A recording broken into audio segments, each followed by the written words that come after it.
You know the vibes. Shady gang, shady gang, shady gang.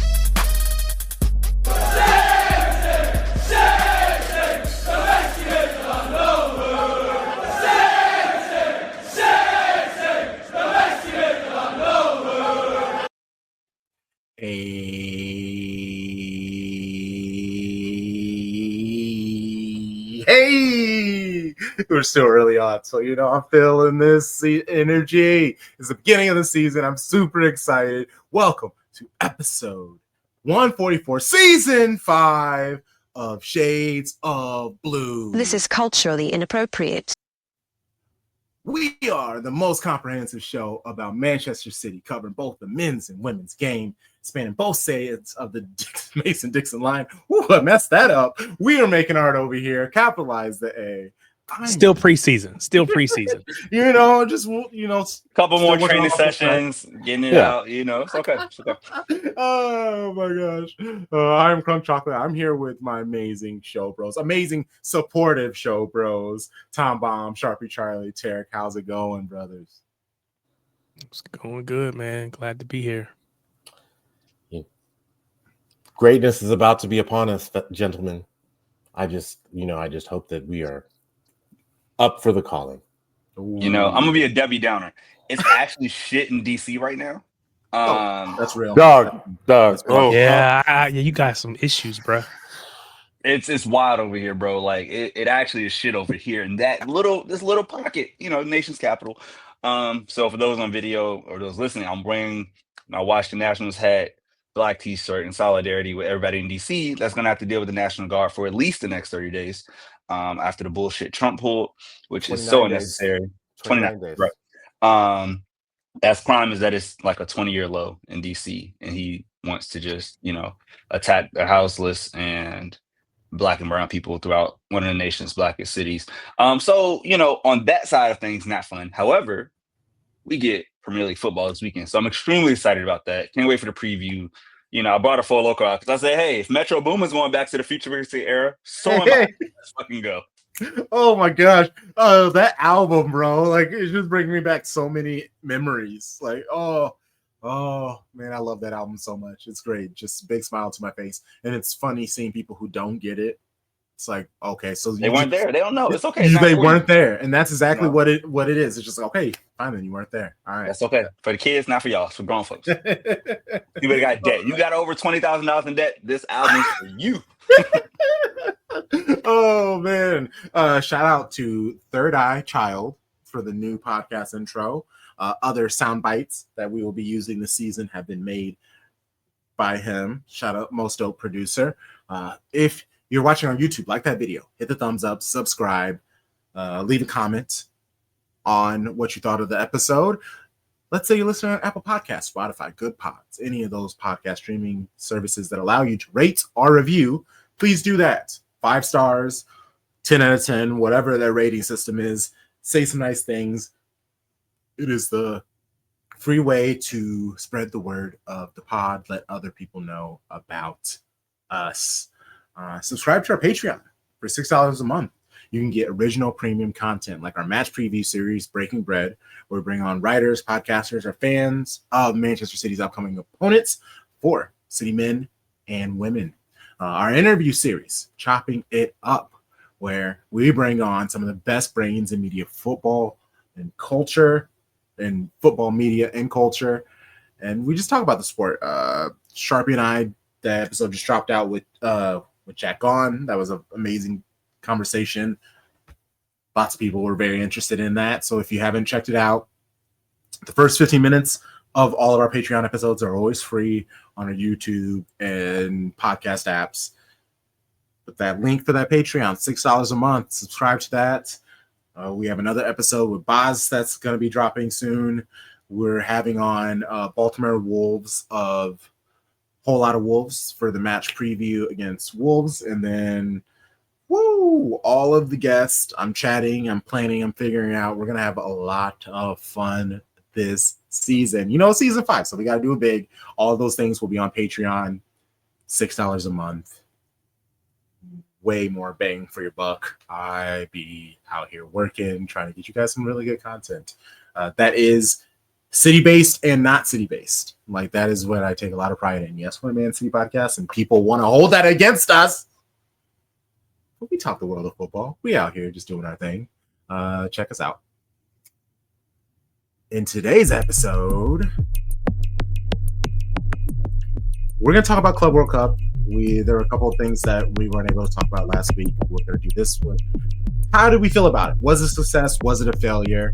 We have the review of Man City versus Palermo. We won. I fucking hate Palermo. More of that later. Transfer latest. Grealish, Savio, McAtee on the move. Out of here.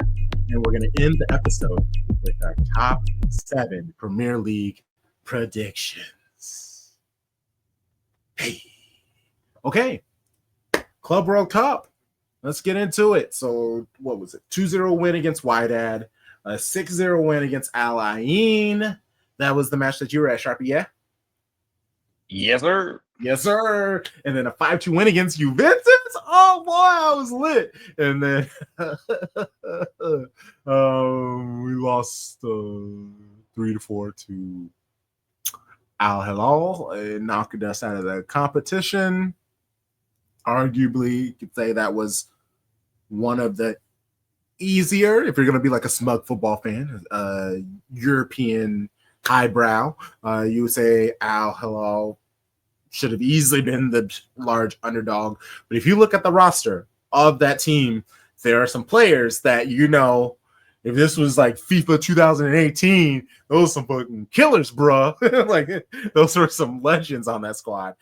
They gave us some trouble, Cancelo, even though he was actually properly dispatched in that match.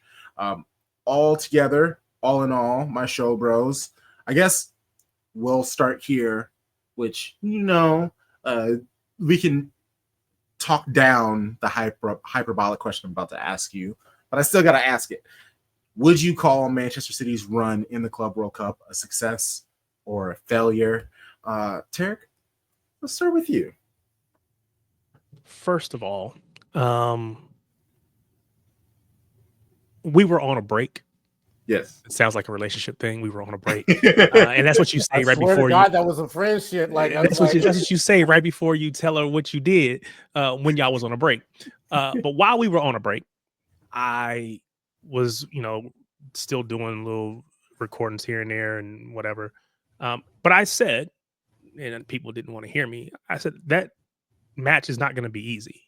Again, yes, they might be quote unquote past their best, or they've gone over to Saudi or whatever, but we always say quality doesn't, form and quality are different things. They got quality. That's permanent. Class is permanent. So I thought it was going to be difficult. I thought we would still win it. So it was disappointing to lose that final match because I thought we had a chance to make a good run. Beating Juve positioned us to go deep into this tournament, and it didn't happen. Do I think it's a failure?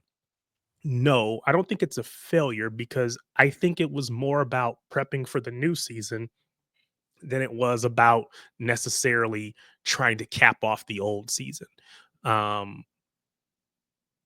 think because we went out as early as we did, we didn't see as much as far as,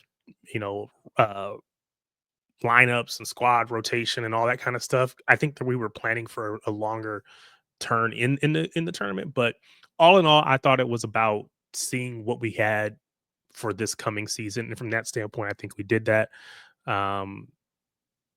So no, I don't think it was a failure. It was disappointing, but it wasn't a failure.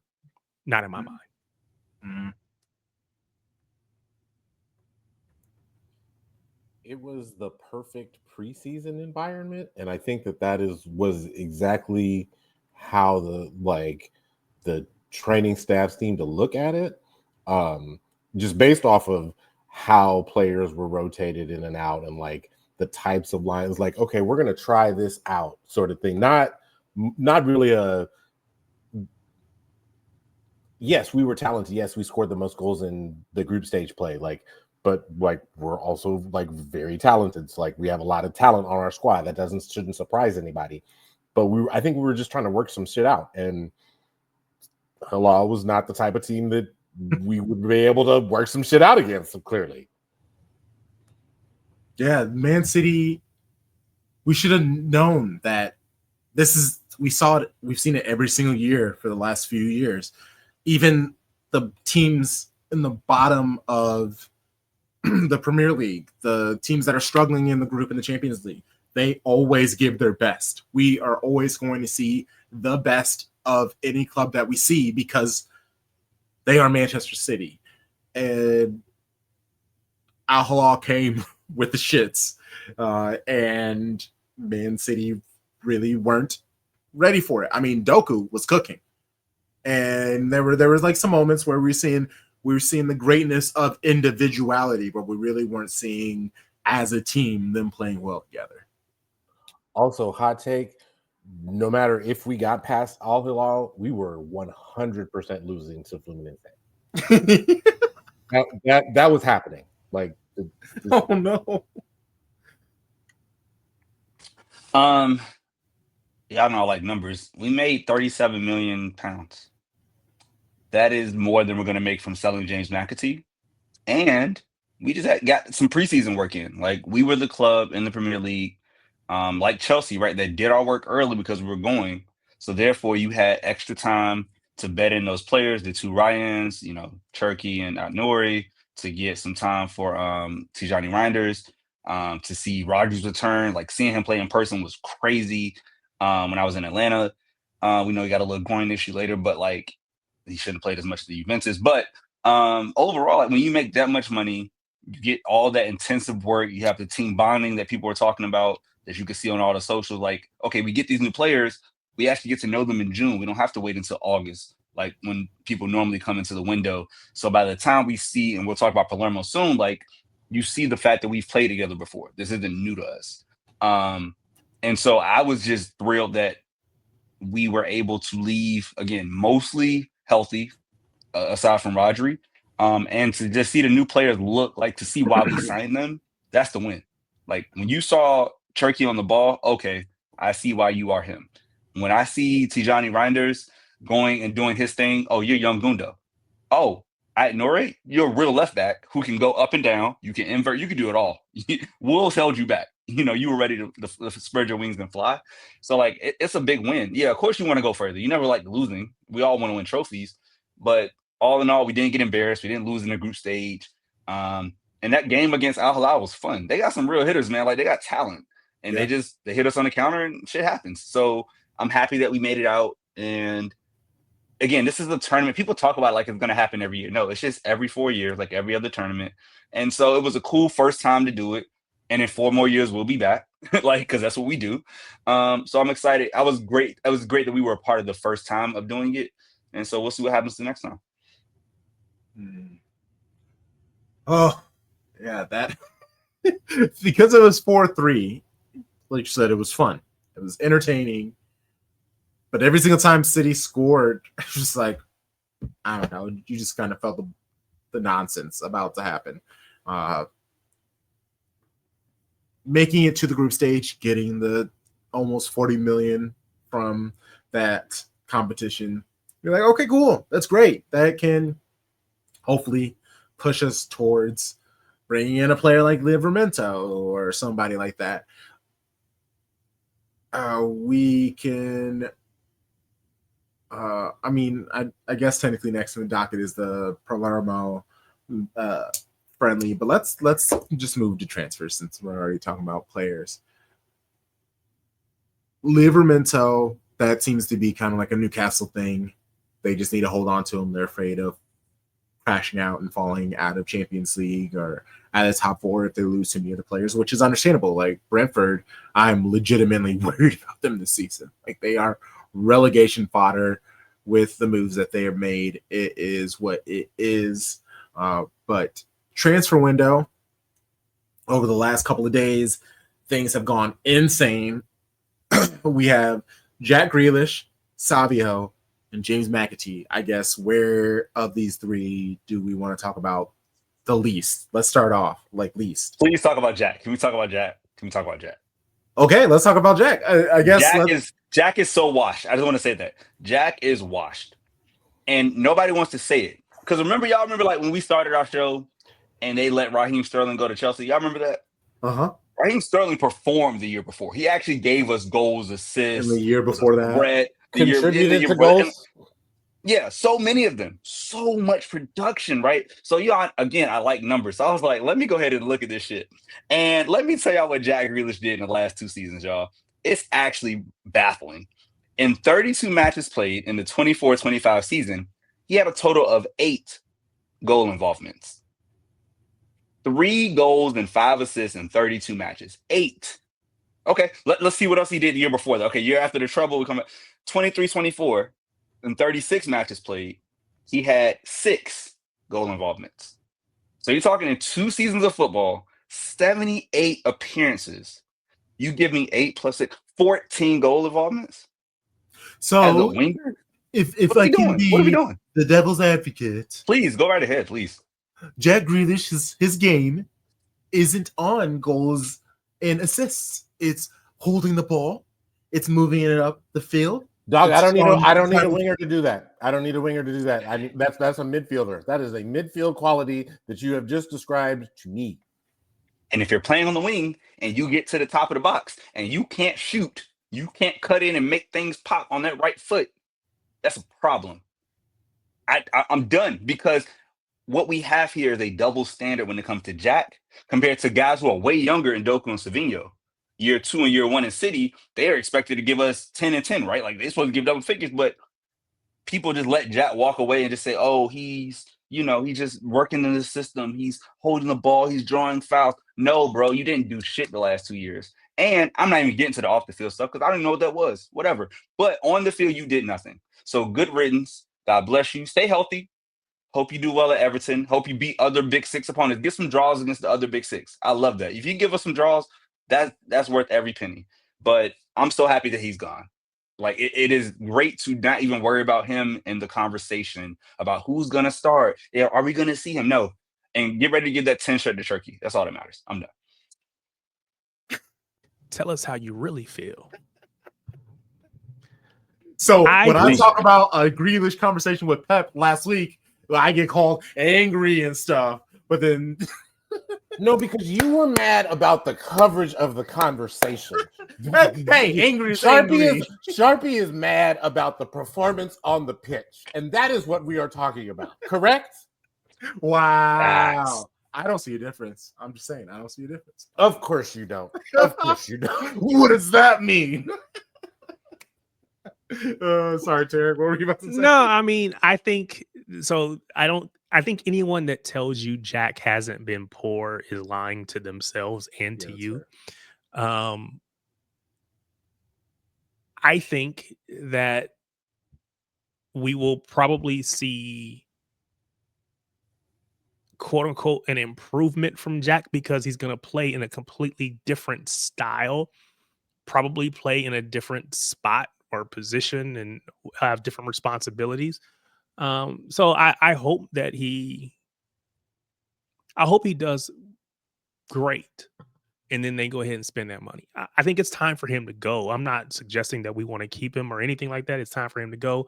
I have, y'all know me, man. I'm Mr. Old Man and everybody's great and wonderful. I have a hard time killing Jack. I mean, again, I don't think he performed. I think he very much underperformed over what we were expecting, but he's a City player, so never going to disrespect him. Not to suggest that that's what you did, but I just, it's time for him to go. And, it is what it is. I think he'll, like I said, I think he'll go and he'll improve because he'll be playing against they won't be playing low blocks like they are against us. He'll be able to turn and go in transition, and he'll pick the ball up and drive, and all the things that we don't see from him because he's not asked to do that or whatever. But again, he's got to get into. I still don't know if he scores a bunch of goals. Hopefully, for their sake, he can hand the ball to somebody else. But it's time to go. At the end of the day, it's time to go. And I'm thankful for Everton. Even the idea of 50 million, I'll take that. Give me that 50 next year. I hope he performs well enough that we get that 50 next year. And I don't even care if, I hope we just break even on it. I don't want a PSR loss, but I don't need to make any money. Just make it even. Make it all even. I think to make it even, we don't have to be like, we only need 20 because every year is split up. So like the idea is 50, but if you take 20 off that, and then we how many years does he have left off his original? How is this? Next year he's done. So this year and then year 27. Yeah. So 27 is like the last year of his contract. So we can sell him for 25. Great. I'll be fine with that 50. I don't need to. I'm not trying to be greedy and get more. Just give me that and call it a day. I don't know, Sharpie, if he had 10 shirts coming off of him though, because he's only going on loan. And we gotta wait. I know we gotta wait until this Kalvin Phillips season. We've typically not taken shirts off of people who've been on loan. They've kept that shirt. Ooh, but I know. Maybe it's a precedent. But if you're asking me, you are not in the plans to come back. And to prove that point, I'm taking that 10. Now, unless there's some contractual issue or whatever, give me that 10. We didn't even do that to Cancelo. Like that's what I'm saying. We won't do it. It was only this year when we took that 4 and said you're gonna wear, I think 44 now. 44. We don't expect you to come back, so we just throwing you a number just so that you can have one. But But everybody else has been able to keep their numbers. So. That's so real, Tech. I never even thought about that. We took the 4. Hey, you know what's better than 1 4? 2 4s, Kalvin. Yay! And you know what? Let's be fair, because Kalvin Phillips is a really good dude, right? And he might have been like, you know what? I don't even care. You can have that 4. I don't plan to come back. I don't want to come back. So take that and just get me out of there. I don't know, because in basketball or like in football or whatever, it's like, can I get that number? No. Well, I'll buy it off you. You know what I'm saying? Mm-hmm. So maybe they just got to make the right deal. Turkey just got to come up out that money. Dog. But he's younger. He ain't got the wages yet. Like Jack got the bag. I know, and that's the thing. And so that's why Jack is like, you want this number, you got to come up off some dough. But I think that the club should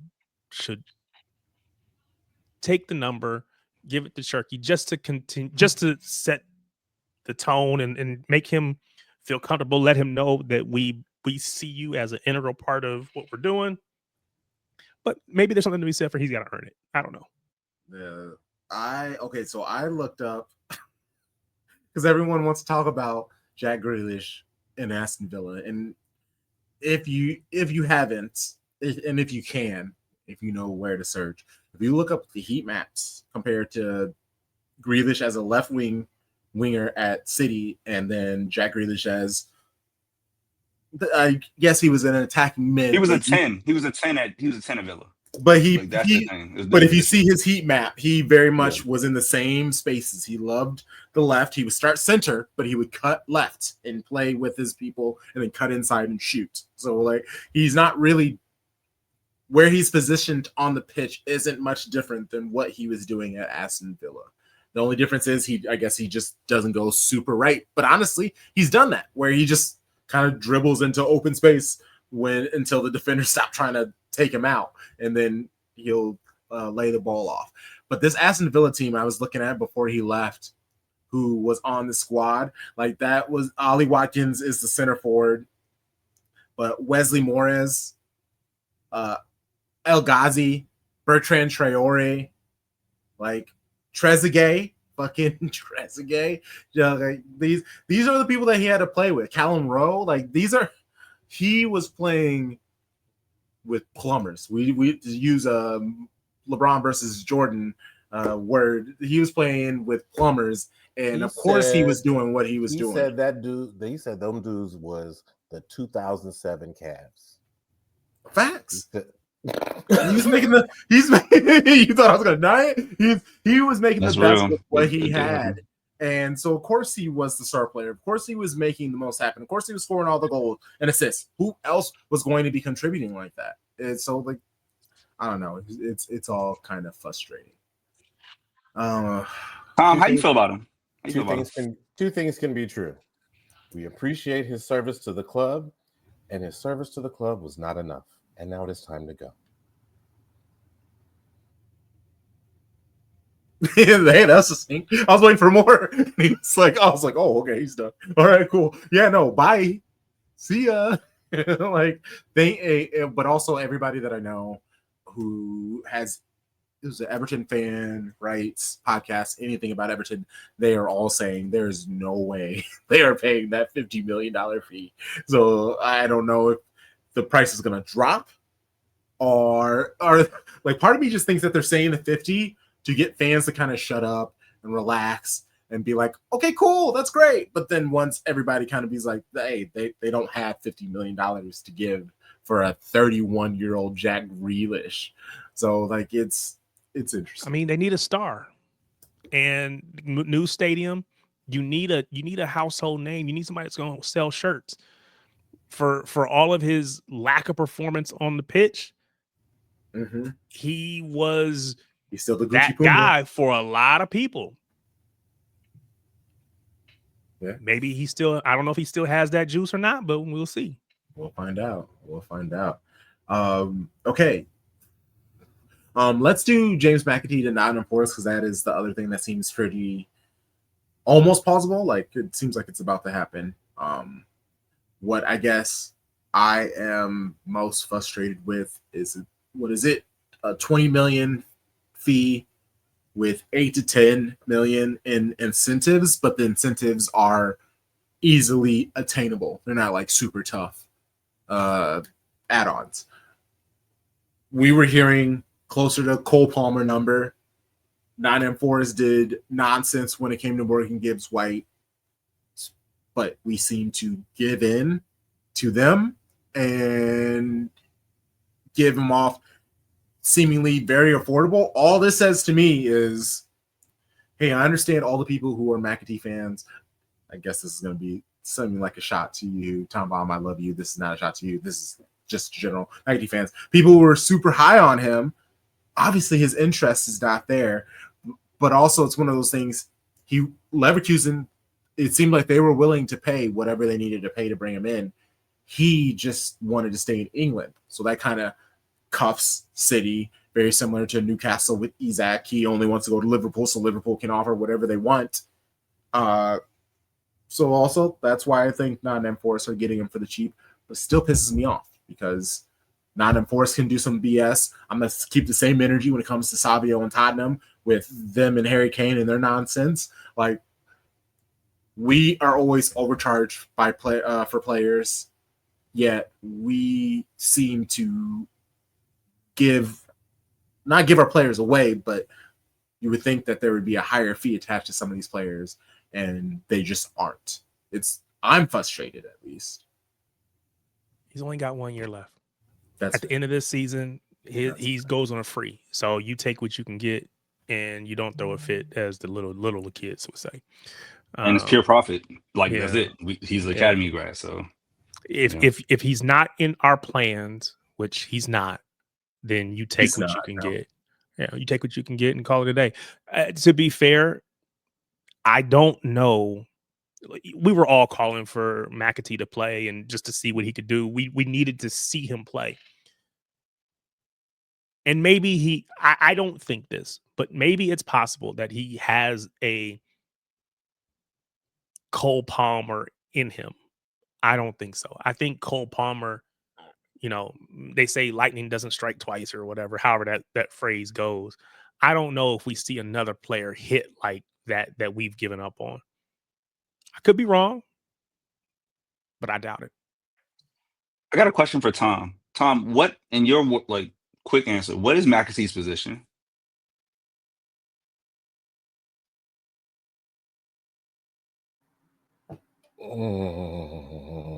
That confusion, that causes what I no, that's the reason. No, that is the reason why. No, seriously, that's why he's not getting 40 like Cole. Everybody knew what Cole Palmer was. Cole Palmer is a a right winger who would drift in and can play as a 10. He's a white winger too. He's a white. No, he's black. Like, don't disrespect that black man like that. I won't do it. Nope, that wasn't a Freudian slip. Sorry. But my point is, with McAtee, he can play, but he doesn't have a defined position. And I think the issue, he's a tweener, right? It's like when you looked at American football, we used to talk about those defensive ends, linebackers, those tweeners who were too light, like that's James McAtee. So like if we get up to 30 for him, and I think he's going to produce, right? Like he has talent. We saw him score goals. He has an eye for goal. He can run. He can press. Like in Nuno's system, on that transition-based system, he's going to fly. He probably might take Anthony Alenga's spot because they had to sell him to I think, what they sell Alenga? They sold him somewhere. But like, I think to Newcastle. So like he can take over that space and just run and just go and like have fun. And Morgan Gibbs White's still there as he's been accosted by his owner. That interview was very sad. But I do think that like if we can get this profit, man, it's great. Now, Tom, I gotta ask you, like, how did you feel? Because I know everybody has our guys in the academy. How did you feel about this?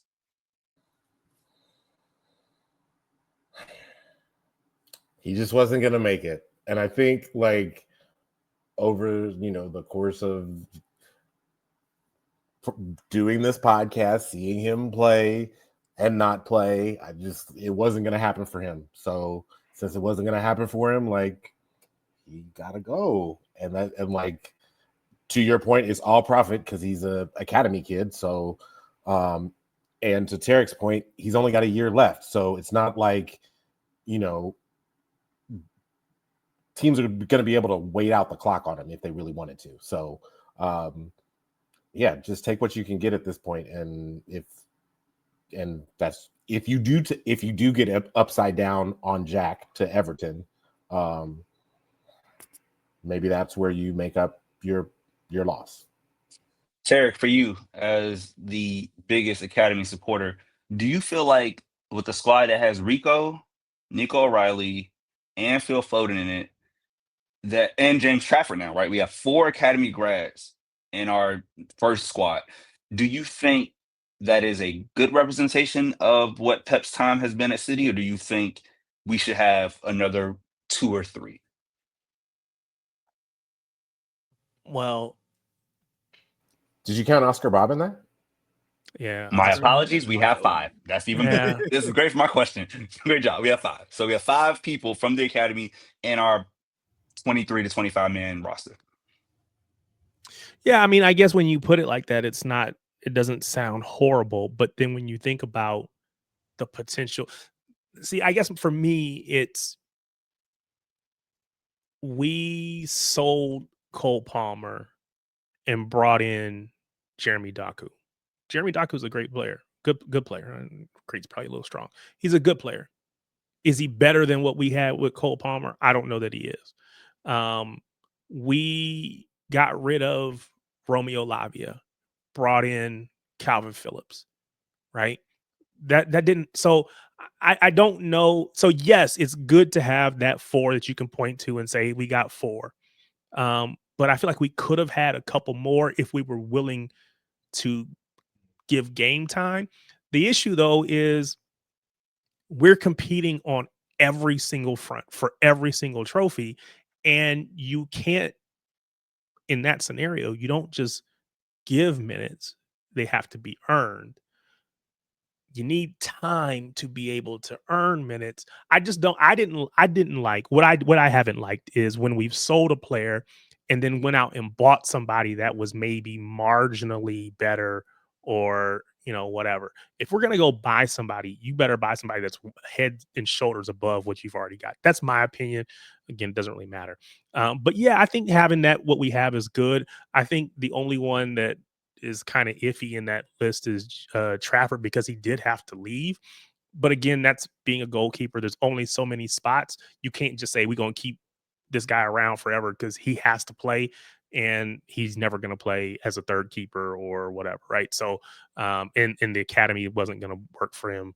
He's got to get real matches. So while he did have to leave, the fact that he came back is great. What does it? I guess the question is, we've got quite a few players in our academy now that again have that talent, the Divine Micasas and things of that, people of that nature. Are they going to get the minutes that they need to develop? We've seen Nico O'Reilly in a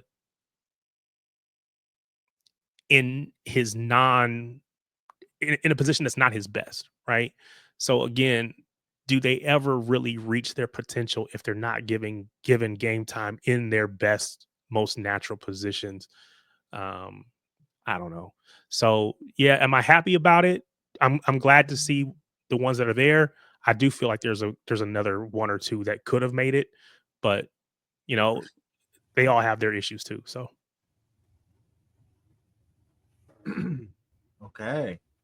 Well, let's keep it moving to the Savio to Tottenham. This is like, from initial standpoint, it hurts my heart because he's such a young player. He's fun. I call them the Spice Brothers with Doku. So like, it can't be Spice Bros if one of the bros leave. 50 million. I feel like that's cheap, but also like, what has he done for the club? So I guess I get that. I just don't like the idea of sending a young player who has the ceiling that he has, the potential that he has, to a club. Yes, it's Tottenham. You can't ever expect anything from them. But Thomas Frank, great manager. They do seem to be making some not silly moves, bringing in Kudus as well. I guess let's start here with the Savio situation and thoughts. Thom Bomb, we'll start with you, and then we'll go to Sharpie Charlie, because I know what your take is. So let's fit your logic, your facts, even though I don't agree with your facts half the time. So Thom Bomb, you first. Don't ever admit to people that you said feelings over facts, please. Just don't do that. Don't do that. I didn't say that. That's not what I said. That's not what I said. That's not what I said. He doesn't agree with them. He doesn't like them. I think he accepts them. Yes. He just doesn't like them. Yeah. But Tom, how do you feel about Savio possibly going to London?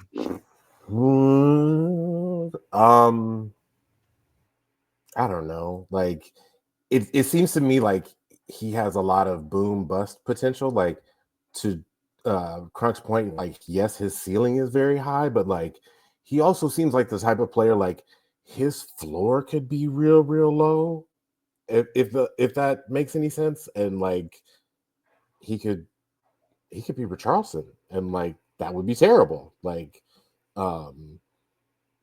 so maybe get out from under Kaiki, like, we experienced it with Kaiki as well. Like I know that's tough to Kaiki and things like that, because he also got injured and that struggled. But I'm with you. You can't. Oh, sorry. Go ahead, Joe. I don't mean to cut you off. My bad.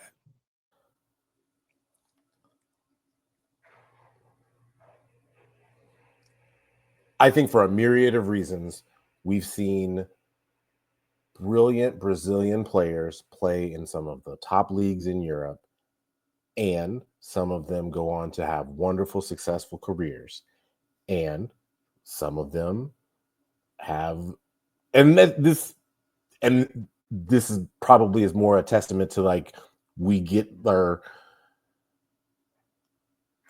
top leagues are getting more talent from Brazil. I don't know if it's a cultural thing, like moving from Brazil to Europe, but there are some people that just kind of flame out, and I don't know if he's going to be one of them. I'm gonna pass my take because I really want to hear what Tarik says, and then I can. And honestly, I'm here with it. And what I will also add in, City brought him in for £30 million. If he leaves for 50, the ROI is there. So I will say the latest thing is 60. They said, like, oh, there we go. Yeah, Melsports said that it is expected to take around £60 million for Man City to consider selling Savio this summer. So I'm here for that. gotta pay. Okay. Yeah. What do you think, Tarik? I think that we are understating the potential that Savio has. Again, I know we're looking for names, right? Trying to find names, especially city players, but Kaiki, that type of player, did not do anything, didn't even get games at the top level. Didn't even get games. This man was in the team of the year for La Liga. We're not going to act like he didn't have double digit goals and assists in that season. Now, granted, he only had one season here. He did only score one goal, but he still, I think, was up towards the top of our assist on our team as well. So I think it's a little, we're not giving him the respect that he is due. Could he have done better? Sure.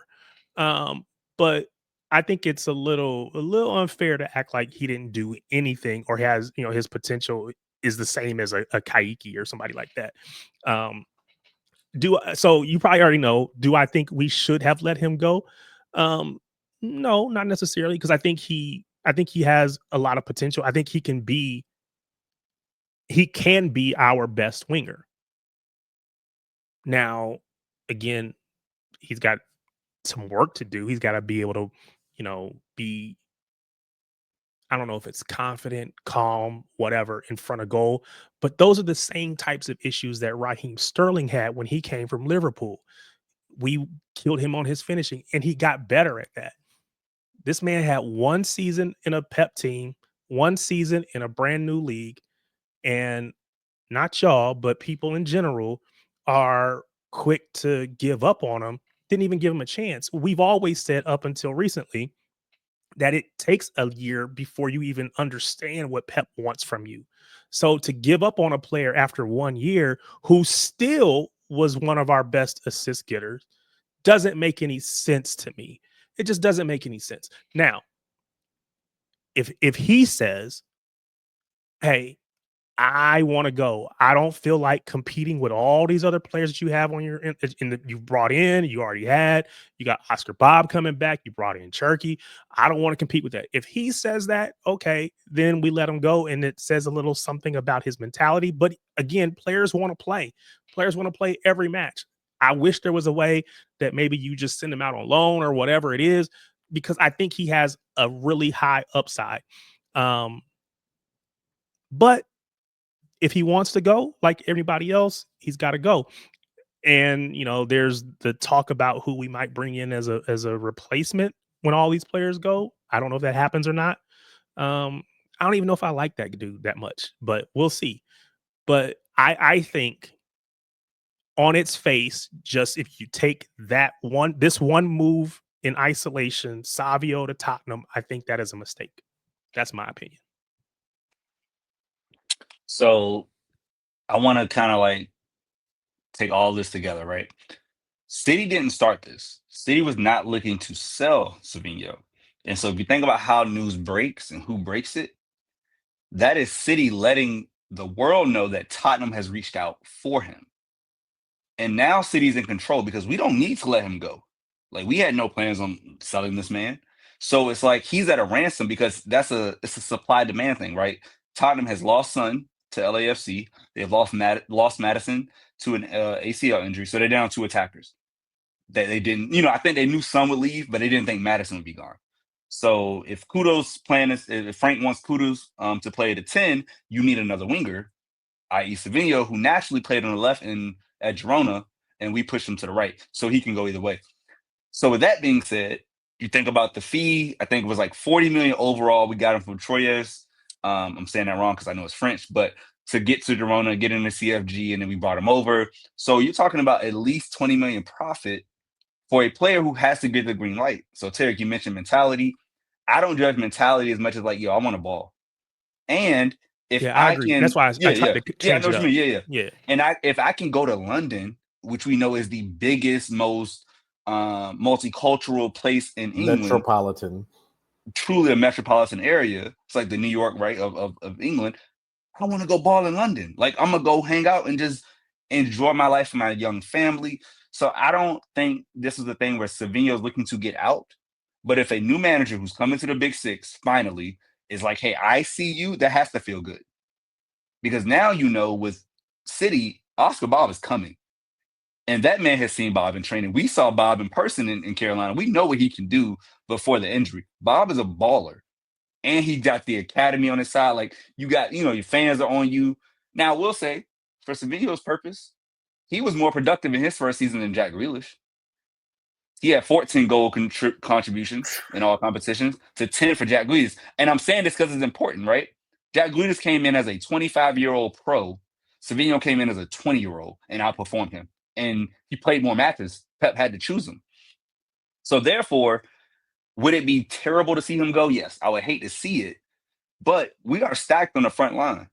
On the right side, you got Foden and Bob. Shouts to the academy. On the left side, you got Marmoush and Doku. And you can even throw Turkey in there if you want somewhere. And then, of course, Holland up top. Like, we're good, and we need to cut numbers anyway. And, Tarik, you hinted at it, so I'm going to say the name. If we could get Rodrygo for the same price we got Jack Grealish, oh, my God, it'll be a steal. That man has done so Actually, much. Might be less because I think they're a talking little bit less, right? Yeah, 100 overall, million right? euro versus 100 million pounds. Exactly. So, like, if you think about that and what he's done, we know he plays a big match. He knocked City out of the fucking Champions League. Like, we know Rodrygo gets busy. So if you think about taking out Grealish, Savio, and McAtee, and then you bring in Rodrygo, and then you have a front six that's covered when Marmoush goes to AFCON. And Crunk, you saw my take on Twitter, so you knew what I was going to say. But, like, that's a win for the club overall, even though we didn't start this conversation. I'm not upset if we finish it because Daniel Levy has the money. Tottenham's making bags. They have so much money to spend. So I hope we keep raising that number up and the transfer window doesn't end to They got now. that Roger Goodell money. Yes, that stadium, Beyonce money. They get all the money at Tottenham Stadium. So money's not an issue. It's just a matter of negotiating. And now we're in the other position where we needed Kane. No, they need Savio. So now it's like, okay, we flipped it on your head. And if you don't reach our 60, we're good. We keep them. We love you. But if you get our 60, God bless. If it opens the door for Rodrygo, you probably say, I'm not going to argue with you. This is the number. Give me the money. Let's move on so I can go make this other move real quick. Get everything wrapped up as quickly as possible. That's how I see it, man. It's a win for the club, bro. Like, you bring in a world-class player who's proven in the biggest moments that he can perform. Do you think he's really world-class, though? Hell yeah. Yeah. That man has started for Real Madrid. Like, he wasn't like a back. He was a backup his first 2 years. He started the last 4. And obviously last year was weird with Carlo because Carlo had lost it and Mbappe fucked shit up. But he's won 2 Champions Leagues and he was integral to both of those. Like, he's a really good player. He's a baller. And he just plays with players who, one, will vocalize and give the demonstrative body language that when they're not getting the ball. Rodrygo just seems like a super team player who's just there to do his thing. And did you just call him Andre Johnson?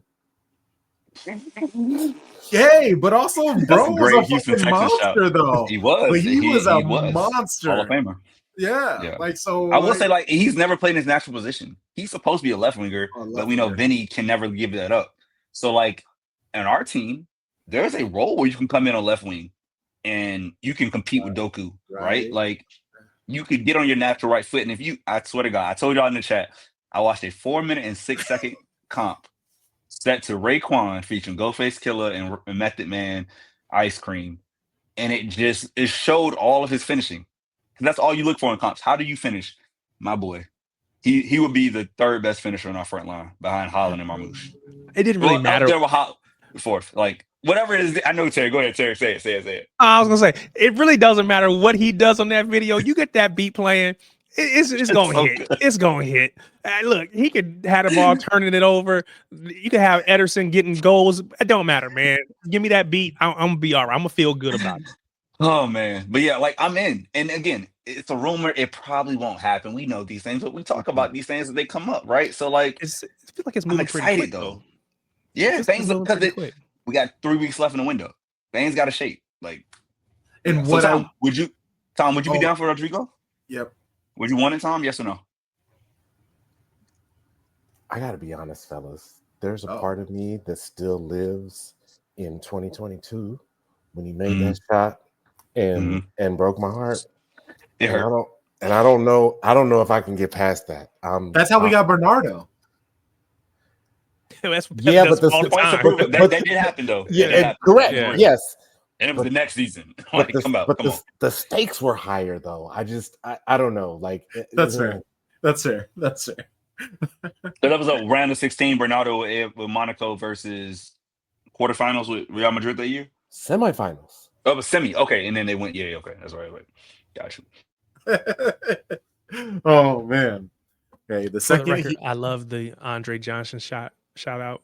Damn right. That Hey, was the reason I did that. I just had to get that in there before we leave. If you compare anybody to Andre Johnson, they're gonna be all right because man's a Hall of Famer. So I can't wait till I'm 35 officially, and I can say, 35 and up. That's what we do. We just talk ball. We just name old players. I'm almost there, y'all. I can't wait to go fucking party. that is so sad. You're not even 35. Jesus, have mercy. October 3rd, bro. Can't wait. God, Hey, so and I old. turned 35 on July, so that was nice. Yeah, I'm there.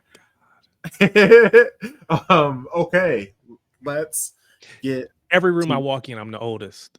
Feels like not literally every room, but Yeah, on, But you don't on look these the YouTube oldest, Eric, streets, 'cause that these black YouTube don't streets. crack. I seen the people that you be streaming with on YouTube, and boy, you look better than so many of them. God bless. Appreciate that. Man. Appreciate that. Notice I didn't say where you are. I didn't name any I names. just left it. I just left I'm it. just saying that Appreciate you, bro. that Appreciate you. melanin, that melanin is real. No, That melanin is real. Okay, let's end the pod on giving our end of the season top 7 predictions. Does anyone in particular want to go first? We going 1 through 7, or are we going like all around? Everybody get their 1 first, everybody get a 2 first, and then or are we just going each person give 1 through 7? Probably just all of 1 us through 7 straight through. 7. Yeah. Okay. Or you knock it can out. do Like, 7, or you can do 7 through 1. Like you do either. No, it one. don't matter. I'll give some drama. I'll go 7 through 1. Let's do that. Okay. Cool. So I got y'all gonna be so mad at me.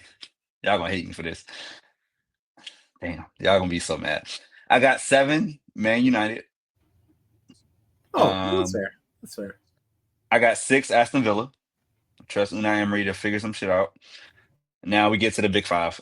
Newcastle 5th, as they have to play at Champions League football. They drop off a little bit. Is this pending they hold on to Isaac? See, that's a great point, right? And this is where it's so hard because this is actually best to do on September 1st. But I'm going to say with or without him, I think because they'll bring in people. I think they're good, like in the midfield. The midfield solid. I think they can figure out how to get 5th. That's right. But I will say top 4 in this order, going up 4 to 1. 4 is Chelsea. 3 is Arsenal. 2 Liverpool. 1 City gets their title back. I don't have very much different than you. So I have in my 7th place, I have Tottenham. 6th, I have United. 5th, Newcastle. 4 Chelsea, 3 Arsenal, 2 Liverpool, 1 Man City. The only thing I questioned, and you know me, I'm never going to go against City, but that 1 and 2 I feel like is really tight. But everything else I feel like is pretty much straightforward. Mm-hmm. So we're pretty close.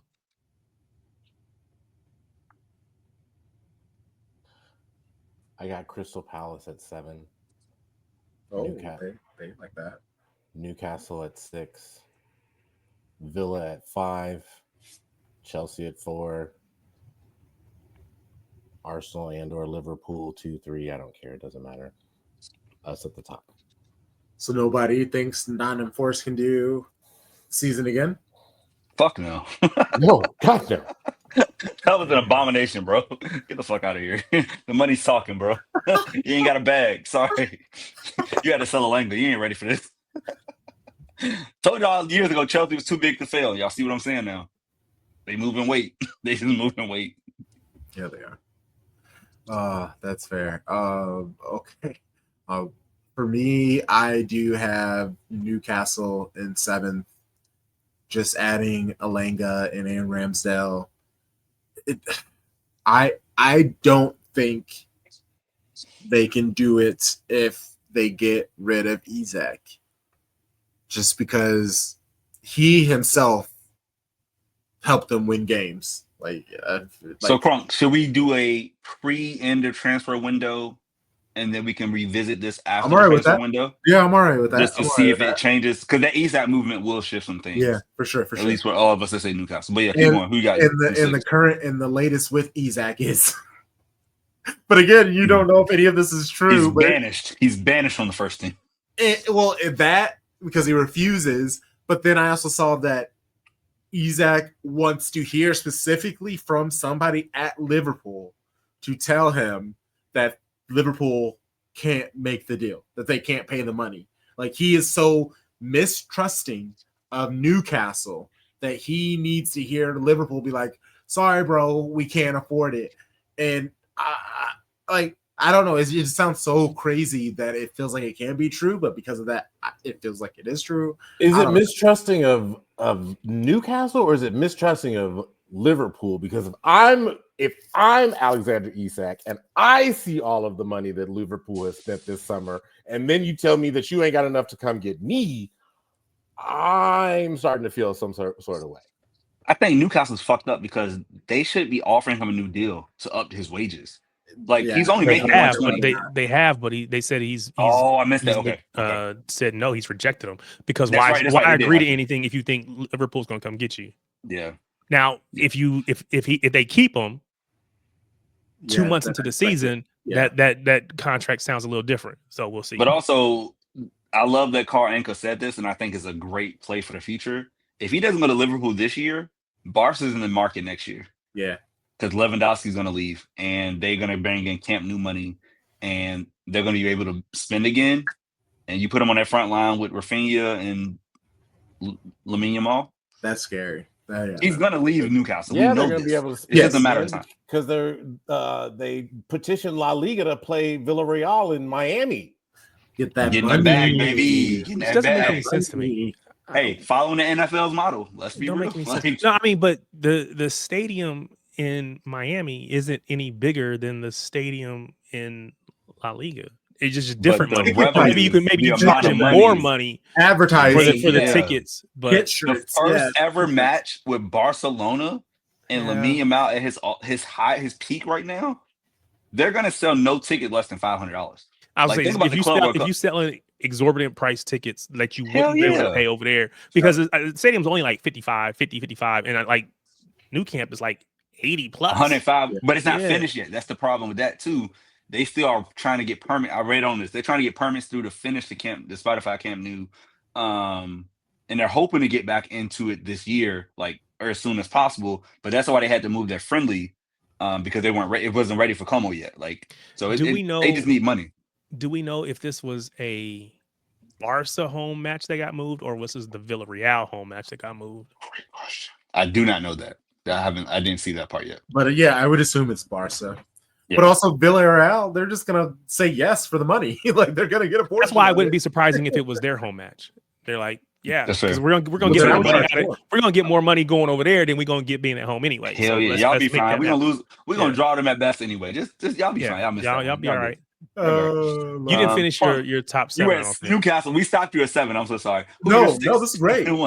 I'm here for the conversation for us to chat. Now I'm going to derail it again. Do you think Lamine Yamal wins the Ballon d'Or?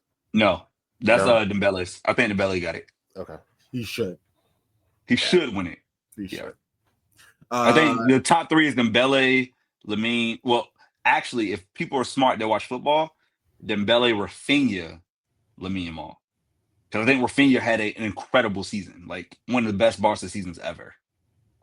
Just on production. You don't have a name recognition. Don't have a name. Yeah. But boy, that Brazilian's cooking though.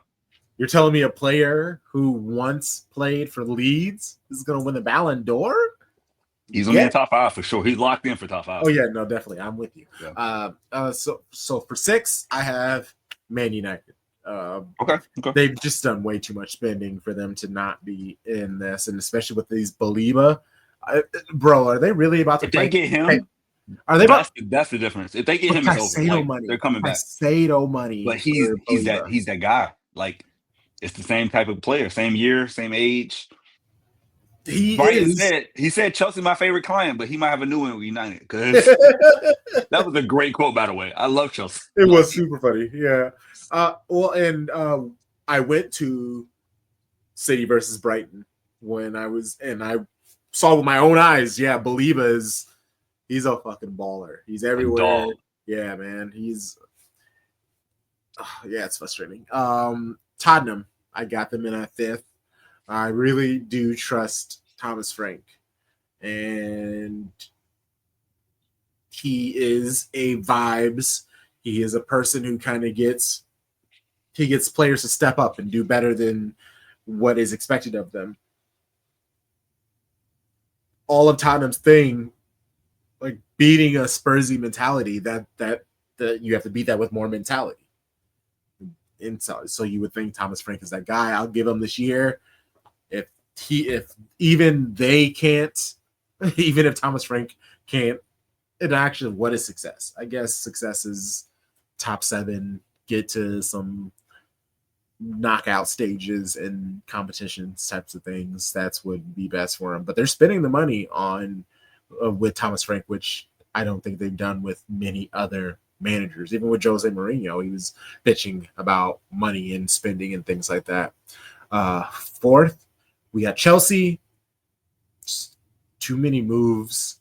We saw their success in the Club World Cup. Liam Delap and João Pedro are goal scorers. Like, Esteval, Gittins, adding on to Pedro Neto and Cole Palmer. They're just going to outscore more teams than anything. And their defense will get better and better. Just such young players who can grow with them. 3rd, I have Arsenal. Like, Zubimendi, he appears to be great. Gyökeres, people are excited about him, but we got to see. But either way, they've done the things where they've spent the money on the positions that they needed to fill for the first time really in Arteta's administration. So, but also, I'm saying they're 3rd and not winning the league. But if there is a year for them to win a league, it needs to be this year. I said Arteta would possibly be out this season. People are starting. The rumors are going. If Arsenal do not win this year with all this money that they've spent, I admit where they'd be silly to get rid of him, but I also can totally see the fan base wanting his head, getting him out of here. 2nd, Liverpool. I don't know, that Community Shield gassed me up, seeing that weak ass defense. Then the mistakes. Slot, what can he do in year 2? This is now his team where he has to make them play his football. What does that mean? And I'm never going to go against our club. Winning the league, back at the top. City. Let's fucking go. So I wrote everything down. Just to recap, everyone has City, Liverpool 1st, 2nd. Everyone has Arsenal, Chelsea 3rd, 4th. The differences are Tarik and I have Newcastle 5th. Tom has Villa. Crunk has Spurs. We all have. Okay, Tom's the only one without United in the top 7. He chose to go with Newcastle and Palace. I'm gonna let y'all fellas know something. Go right ahead. As long as we do this podcast, as long You as won't we pick do it? predictions, Manchester United will never be amongst the teams that I predict for success. I like it. I love it. I want it. That's a great sound effect. My life. Oh my goodness, that is wonderful. Send me a clip of that. That's good stuff. Oh my god. Oh boy. Tarik, do you think there's a way? Like, what would it take? I'm not gonna say to win the title. What would it take for City to not finish top 2?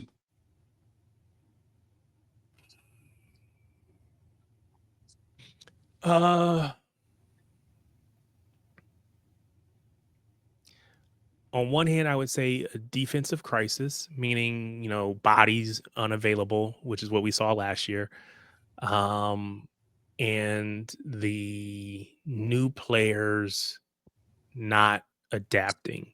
We've seen just in this last little Palermo match, Reinders is him. But if he gets hurt or something like that, right? If Rodri doesn't come back fully, it takes it's not going to be one thing. It's going to be a combination that build to a level that, okay, now we can't overcome. But in my opinion, it's going to take a couple things to go wrong for us to not hit that top two. Now, again,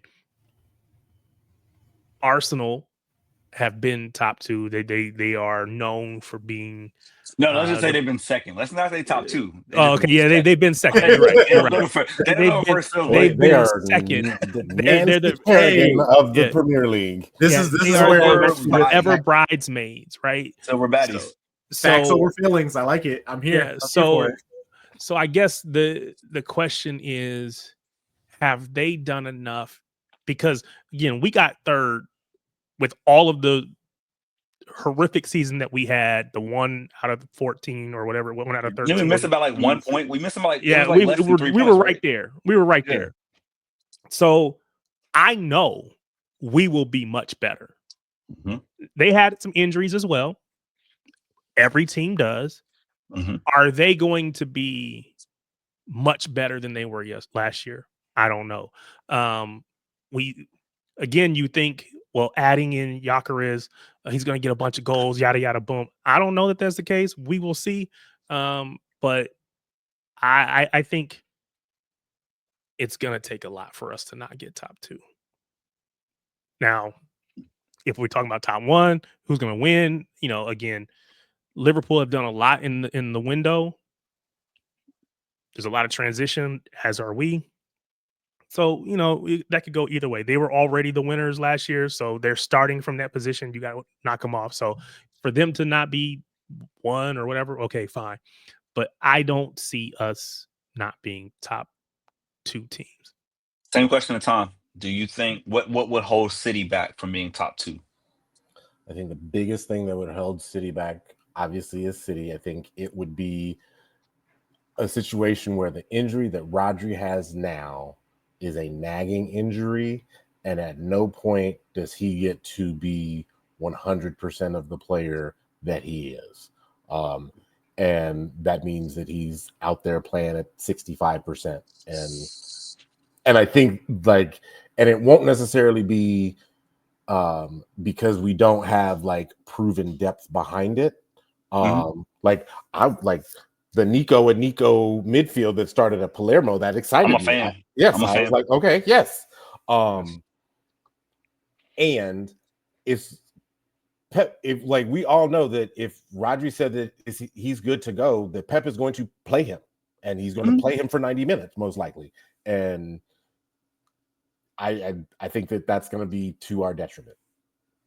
I do think that I like what Pep said about the fact that, hey, he won't be 90 minutes fit till after the international break. He didn't say he couldn't play before then, but ideally, what's that, 3 Premier League matches, I think, before the break, right?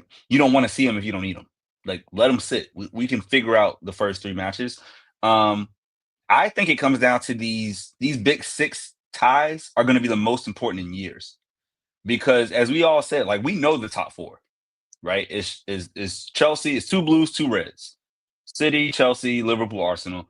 And when they play each other in that round robin, I remember those old matches where people just wanted to get a draw, right? With Sir Alex Ferguson and Mourinho, right? It was okay, you're gonna get a draw, or Wenger Ferguson. You just play for a draw, but if you can get a win in those big matches, I think those could be the deciders. And I know how great we are at home against clubs, but we suck going to Anfield. Anfield might be the match that swings the whole thing. If we can get a win at Anfield, I think we're guaranteed to win the trophy. Now, it's very hard to do. I don't know Pep's never done it, but Crunk, I wanted to say this to you because I hinted at this on Instagram. I rate Liverpool signings. I don't think if they get Isak, it's the best Premier League window I've ever seen. Yeah. If they get him. Even without him, though, they've upgraded Darwin Nunez to Ekatike, Trent to Frimpong, Andy Robertson to fucking Kirkes. Like, and you bring in Verts, who we wanted. Let's be real. We're mad he didn't choose us, but we wanted him. Fuck that guy. Fuck him right. But we wanted him, right? Because we knew what he is. We know his talent. So if you think about those 4 upgrades, even without Isak, Crunk, do you think Liverpool's going to push us like our first season of City where we're looking at the 10 at the run-in and like, do you think Liverpool has that in them or do you think they just drop off? Because it's hard to go back to back. It is very tough to go back to back, and this, like, I am very interested in this whole Virgil van Dijk situation because he did not look great in the Community Shield, but also exactly it's the Community Shield. So how much do you want to take from that? But like you know, their attack is stronger. Like they will be scarier running at you. But how will they look defensively? They are now set up with really good first team and second team with some of the players that they brought in. Everything says that they should repeat. The money spent, the players brought in, they should repeat. But that's pressure. Not everybody can handle that pressure. And that's what I'll be interested in that. Can Slot handle that? Especially when the media turns on him because he's the media darling. But if they go unbeaten in the first 3 games, like 2 draws and a loss somehow, will he be like losing his shit at the media because they're asking him why can't they figure things out? I want to see some adversity from them, and that will tell us a lot, I think. I want to go back to something that Charlie said. You said that those Big 6 matches are going to be more important than ever in this Premier League season. And you also said that if you don't have to play Rodri, don't. So are you not concerned about the second match of the season at all? Tom, please don't like me. Who do we play in the second match of the season? Spurs. Nah, we good. Fuck them niggas. I'm not rating Spurs. When I say Big 6, they're like the 6. I'm sorry, they're the 5. And then United's the 6 by money, right? Like in my mind, like I only care about Arsenal, Liverpool, Chelsea. Those are the matches that I care about. I expect the Son is gone, Kane is gone. I expect us to beat Spurs. Like I don't care. Like even with Thomas Frank there. And no high line with craziness with, Big Ange. Like, I think we're better. Like, we're legitimately better than United and Spurs. Like, everybody understands that. It's about those other 3 that are the thing. So, let me look at the schedule now. We play Arsenal September 21st. So, the international break is August 31st after Brighton. We come back with United and then Arsenal. Long as he's back for United, we're good. That's the date. If he's back and ready for United September 14th, I think this season is going to be beautiful. If he's not back, it gets a little dicey. But what's that? That'll be 2.5 months since the Club World Cup. Yeah. I hope that, we can get 2 wins and a draw in the first 3 matches. And then Rodri comes in and you see that 16 on the pitch and people are scared. And because it is an intimidation factor. It's like when you used to see Yaya Toure out there, right? Tarik, like you saw that giant person in midfield, it hits a little different. Like you see Rodri at 6'4", standing in front of that back line with Diaz and Guardiola, bro. Like you got some fear in your heart, and we need that fear factor. Facts. Okay, but what happens when Spain calls him in? Tell him to shut up. He says, I'm not ready. I pray to God. Because what is it? It's friendlies. Isn't it friendlies now? No, they're World Cup qualifiers. Are you serious? Bro, they can make it without Rodri. They don't. They got Zubamendi. Arsenal tells us that Zubamendi is the best midfielder in the world. Take Zubamendi, leave Rodri alone. Rodri got to chill. That's why Pep is telling y'all already. Pep is already saying he's not going to be fully fit until after the break. That way, he's already setting the stage. Don't come calling.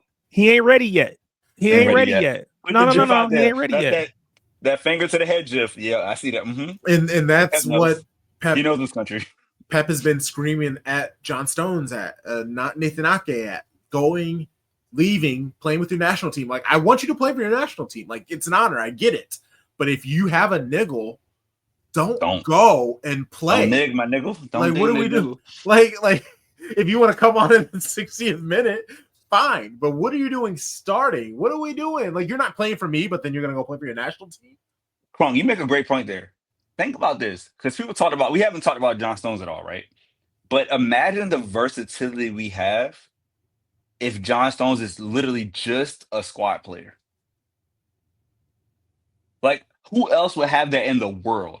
A player of John Stones' quality that is literally brought in to maybe solidify the defense, to add something in midfield, because he can do both. We've seen it, right? And, like, he doesn't have to worry about getting injured because he's not playing more than 20, 25 minutes. We're not we made it through a whole season last year. John Stones isn't there. He's probably realistically now our 5th choice center back behind Diaz and Vardiol as the first set. The second set would be, the black line between Ake and Akanji. John Stones is just there. He's just trying to get vibe. This is last year of his contract. Do you think that's wait, sorry. You said the first line is Diaz and Vardiol. Anybody disagree with that? Nope. No. I think that's probably right. And I don't necessarily think that's the best, but that's what I think Pep will do. Fair. You think the next one is Akanji and Ake? Only because I'm saying like right, left, like just on the feet. And he might say Stones in for Ake. But my point is Stones is a second tier Stones defender. And Kuzanov look pretty good against a Serie B side. I think Kuzanov has got to get minutes. I think he will get minutes. Yeah. So I think they're both squad, but my point is they're both squad players. Yeah. They're not like starters. Yeah, no. They're not first 11. So like if we have that depth, I think it keeps John Stones healthier because we're not asking him to do more than FA Cup round 1, go play. We have a sub in EFL, whatever, Carabao. Go get that starting in Carabao because who cares about the Carabao, right? Like he is there to be a part of the squad, but his quality is so high. It's such a win for us, bro. Like that is the idea for me, is like just have great squad players who are on the last 2 years of their deal, last 1 or 2 years, and he wants to ride out into the sunset. I could see him going back to Everton after he finishes here. Easily. He could easily make that move. Him and Grealish. And no, dead ass. They end up back at Everton. They're trying to get mid-table, trying to get Conference League for Everton. The it'll be a dream. dances we will see. Man. The white might from Everton, they would love that. Like they need that. Sorry, it's the Four Loco, y'all. I'm sorry. Just it's still good, even with a new formula. It's still good, y'all. But yeah, so we'll see, man. I think City. It would take a Haaland, not injury. I think it takes a Haaland like he forgets how to kick a ball for us to not win this title. We have everything around Haaland he needs. We didn't have Aïnouri last year. We didn't have Vardiol as center back last year. Like we are upgraded at every single position around the pitch. I think it's on Erling Haaland, and he played like shit last year compared to his first 2 seasons in the Premier League. So you, my friend, and he looked great in the preseason. Like his touches looks better. He's moving. He's joining. I want to see everything. I want to see right foot, left foot, head, making near post runs. Like go dominate. Go get 30 goals again. That's my goal for Haaland. If he doesn't get 30 Premier League goals, I'm disappointed. I think that's fair. Yeah, I like it. I did forget. I said we were going to talk about the Palermo friendly later, and I almost forgot about it. I guess what is a thing that you took away from this friendly other than the fact that Palermo are a bunch of dirty playing assholes? Bro, we're supposed to be City Football Group brothers, siblings.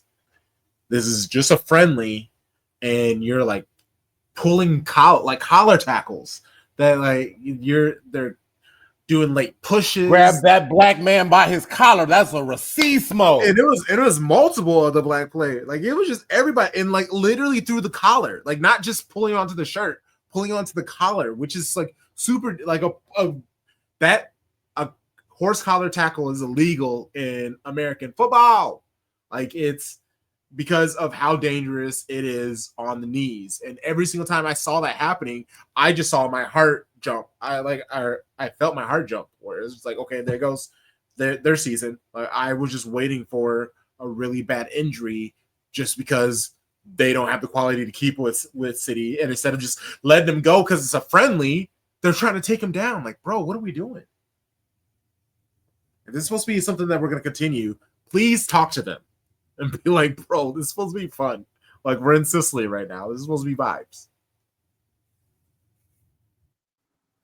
My takeaways from the match, the Nico and Nico double pivot moves me. I like it. I would like to see it. I think Pep's brain might have short-circuited, like when he had the sub all 10 players on it once. He probably didn't love that. And Reinders is just him. Like, Reinders is going to be fun to watch all season. Like, I think that there are going to be Serie A fans that are going to be very, very upset that he left Milan. Shout out to Sal. Thanks, Sal. How'd you feel, Tarik? So I watched like the first. I went golfing in the morning, and then we had one of the real unks in the family had a birthday that afternoon, so I didn't get to watch the whole thing. And it was a preseason friendly. I didn't really care to. It was whatever. But again, I guess for me, I'll ask a question. Do you read anything into the lineups? Oh, no. Not saying that, the first Oh, team I did. that went out there. I did. Because the second team that went out at half feels like it could be the team that we start with at Wolves. Oh, that's 100% what's happening. Yeah. Like that is the starting 11 of at the Molineux. Yeah. Which, if I don't like that's the Bernardo case- starting. Yeah, I don't like Bernardo starting. But Bernardo's the captain. We don't have to get over that because he's going to be playing. That's a good point. It just is what it is. We're not going to like it, but we're going to have to accept it. But Cherky not being in there is concerning to me. I think like Ait Nori and Ait Nori probably gets into that first team, but that's about the only one. I want to shout out Let Me Talk because they went through it right after the match, and like they helped me like figure out the differences. And like David and Sam were talking about, like, hey, you basically take 5 from each lineup and make a perfect 11. And I think that's kind of what Pep's gonna do, because there's a world where, like, on the bench you have Newt started right back. We think he's the best right back on the team. He's better than Rico. There's a world where you have Diaz. Diaz didn't start in the first 11. He's going to start if he's healthy, right? And then you bring in Reinders. So, like, those 3 are locked in to start. And Ederson, 4. Like, Ederson's going to start the first game of the season over Trafford. So, out of the – and Holland, right? So, you have 5 of the 11 from the second unit. I think we get 6 from the other unit. But we also don't know field status. And I feel like that's the other part. Phil's out. I thought Phil's out. Vardiol, he was out for that match. I'm saying, as far as like looking ahead to Wolves, we don't know if, like, I think he was just rested on precaution, right? Like, to say, hey, get your body right for Wolves, because now let's see what happens. If Savio leaves this week, you're not gonna put. I don't think you put Bob out in the first match against Wolves. You put Phil on the right wing, right? Like, you put Phil out there, Holland in the middle, and you make your choice between Marmoush and Doku. And I think it's probably Marmoush based on what we've seen. So, like, I think it's a mix of it's a blend of the 2 lineups. But my point is, as long as the back line is solid, I don't care about the front 6. The front 6 takes care of itself for me. I just need to see Aït-Nouri, Vardiol, Diaz, Nunes. We get those 4 in the back line, I'm good. if something happened with Vardiol where he can't be ready for Wolves, I'm concerned. I hope it's just a niggle and he was just like precautionarily set out like Foden. But yeah, that back four, it gives me all the calm in the world. If we get it, we'll see. That's fair. That's fair. Hey. Okay. Wolves. First match of the season. It's this weekend. We're here. Oh my gosh. Wolves are not much better after their summer.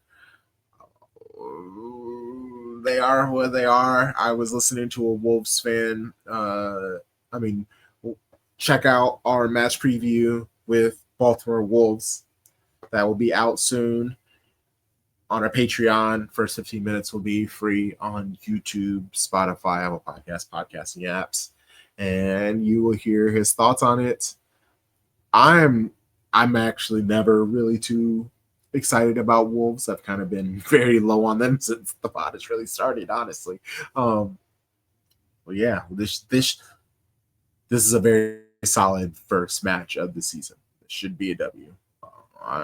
3-1. 3-1. I wouldn't surprise me if I see like a 5-2. We should win at least by 2 goals. At least by 2. City minus 1.5. Yep. City over 1.5. We're gonna win by 2.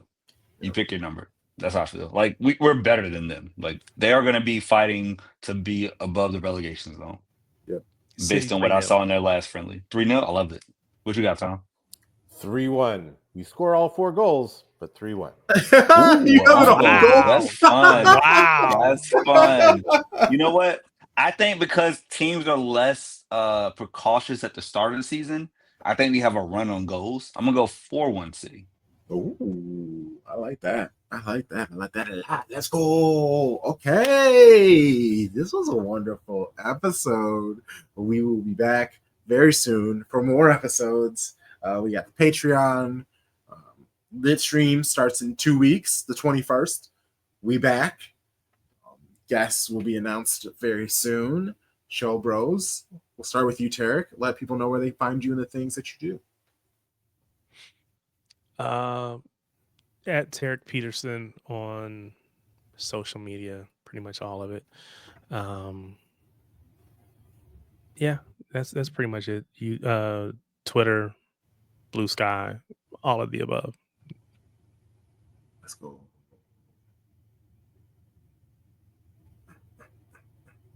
Sharpie? For me, at Sharpie Charlie on socials, and I want to send a huge shout out to anyone and everyone that saw my post, retweeted it, reskeeted it, quoted it. Like my classroom wish list was full and done within 4 days. So thank you to the kind souls from, all the City fans, all the SOB fans.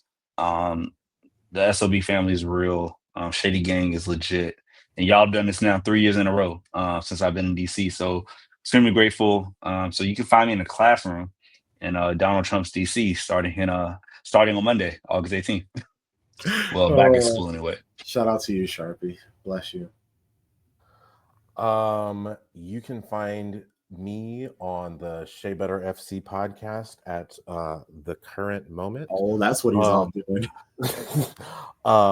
You can listen to my episode with Vince of Boots on the Ground and the Scuff podcast, where we talked about Kansas City Current and Racing Louisville and how he thinks that they might be the Raiders of the NWSL. And you can listen to the episode and find out who on Racing Louisville he calls Depot. And on any socials, you can find me at Thom Bomb 816. Hey. If you find anything Shades of Blue, I am very close behind. So at Shades of Blue NW, at Shades of Blue NW. You can tap that in on YouTube, you'll find us. You can type it in on Instagram, on TikTok, on Blue Sky, on X. That's how you can find us. Check us out.